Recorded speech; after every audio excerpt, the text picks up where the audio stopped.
President Donald Trump is pausing future deliveries of military aid to Ukraine. That's where we're starting the 7 from the Washington Post. I'm Hannah Jewell. It's Tuesday, March 4th. Let's get you caught up with today's 7 stories. President Trump made the decision to suspend military aid to Ukraine yesterday. It's an extraordinary move aimed at pressuring Ukrainian President Volodymyr Zelensky into peace talks with Russia. U.S. officials said the halt would be lifted if Zelensky shows an openness to such talks. The decision comes just days after a blow-up between the two presidents at the White House, and it's a dramatic escalation in the rift between the U.S. and Ukraine. U.S. military support for Ukraine has been essential to fending off Russia's invading forces. But Trump has long been skeptical of the aid, and he has been deeply dismissive of Zelensky in recent weeks, even calling the democratically elected leader a dictator. Vice President J.D. Vance spoke to Sean Hannity on Fox News yesterday. He defended Trump's position and criticized European allies who have expressed their continued support for Ukraine. You have Zelensky. He goes to Europe, and a lot of our European friends puff him up. They say, you're a freedom fighter. You need to keep fighting forever. Well, fighting forever with what? With whose money, with whose ammunition, and with whose lives? The president is actually taking a much more realistic perspective and saying, this can't go on forever. We can't fund this thing forever. The Ukrainians can't fight forever. So let's bring this thing to a peaceful settlement. The U.S. has spent well over $100 billion in military and economic support for Ukraine since the start of the war in 2022. But Trump officials did not provide a total dollar amount for the military assistance that has been placed on pause. President Trump's tariffs on goods from Mexico and Canada went into effect this morning. That's number 2. Trump confirmed yesterday that the tariffs would go ahead after a month-long delay. A 25% tariff or tax will be imposed on everything Americans buy from Canada and Mexico, the two biggest trading partners of the U.S.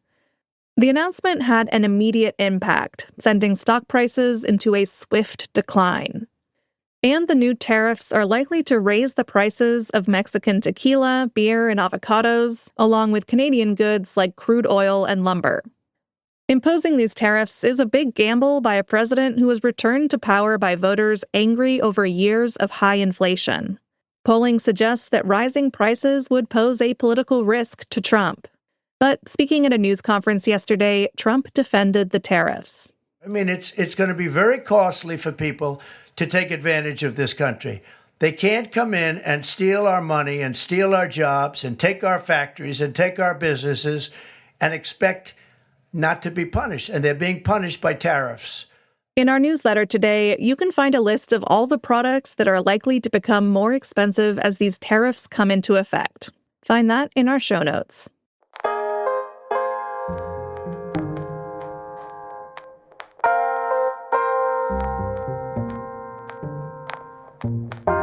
Number 3, Trump will deliver a potentially explosive speech to Congress tonight. This evening, Trump is set to speak to a joint session of Congress. It's not technically a State of the Union address, since those don't take place in a president's first year in office. But it will look a lot like one, and is sure to have a big impact. It comes 6 weeks into Trump's second term, in which time he has radically reoriented the federal government. It will be his first address to the nation since returning to the White House, and it takes place against a backdrop of economic uncertainty and Trump's declining popularity. And it could get raucous. Among Republicans, Trump has attracted everything from fervent support to anxious deference. But Democrats are livid at Trump's actions, and some plan to make their feelings known. The speech starts at 9 p.m. Eastern, and the Post's live coverage starts at 8. You'll be able to find it on our homepage and our YouTube channel. Or if that's too late for you, I'll tell you all about it tomorrow morning. Number 4. Pope Francis has suffered further setbacks to his health. The Vatican said that the 88-year-old Pope had 2 episodes of acute respiratory failure yesterday, Francis was admitted to the hospital last month and is being treated for double pneumonia. Yesterday's episodes required him to return to a ventilator, but this morning the Vatican said it was no longer needed. This is a turn for the worse in the Pope's health crisis, and it raises more questions about the possibility of his retirement. In the past, Francis has said he would step aside if he faced extreme health problems.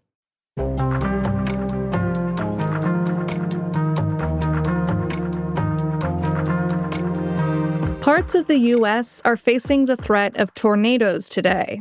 That's our fifth story. March has arrived, and with it, tornado season. A storm system is set to unleash fierce blizzard conditions over the central and northern plains and extremely critical fire danger in New Mexico and West Texas. And it will bring the threat of tornadoes. The biggest tornado risk today will be in the Kansas City area, stretching to the lower Mississippi Valley and Gulf Coast. By tomorrow, the storm risk moves to the East Coast.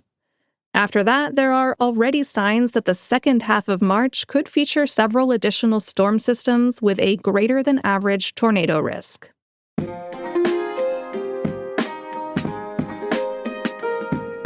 Number 6. Certain strategies can help you eat and drink fewer microplastics.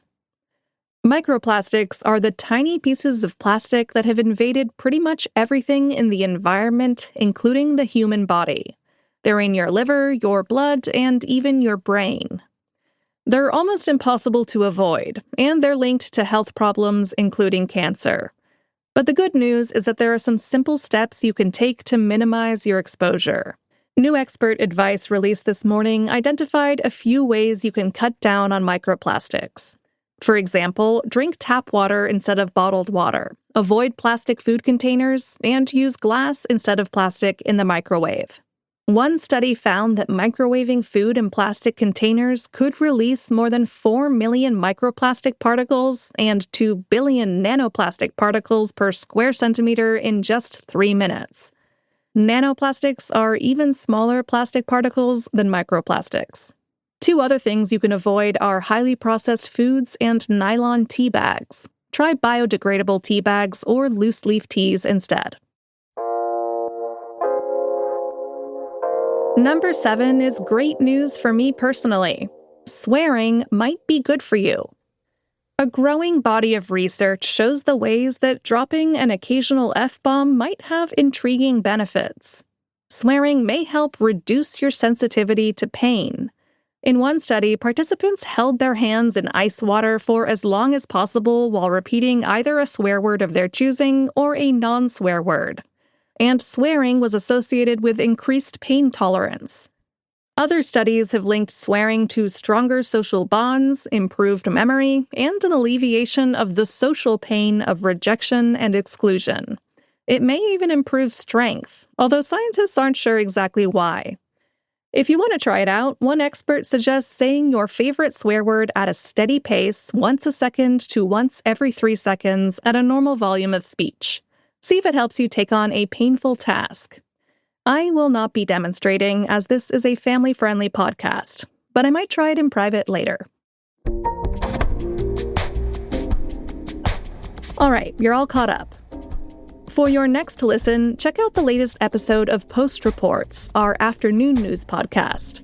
It dives deeper into what happened after the disastrous meeting between President Trump and President Zelensky on Friday, and how Ukraine went looking for other sources of support in its war against Russia. Find Post Reports wherever you listen to podcasts. I'm Hannah Jewell. I'll meet you back here tomorrow.